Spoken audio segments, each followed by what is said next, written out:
আজ থেকে সারা দেশে একযোগে শুরু হল 2026 সালের এসএসসি, দাখিল ও সমমানের পরীক্ষা।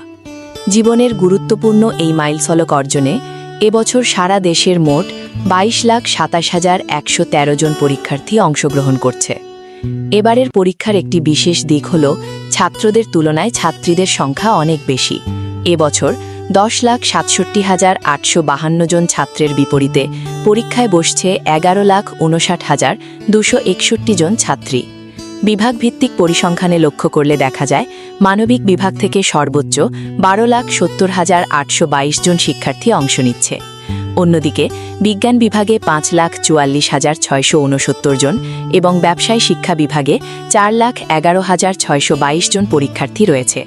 সাধারণ শিক্ষা বোর্ড ছাড়াও মাদ্রাসা বোর্ডের অধীনে 2,95,000 এবং কারিগরি শিক্ষা বোর্ডের অধীনে প্রায় 1,51,000 শিক্ষার্থী পরীক্ষায় অংশগ্রহণ করছে।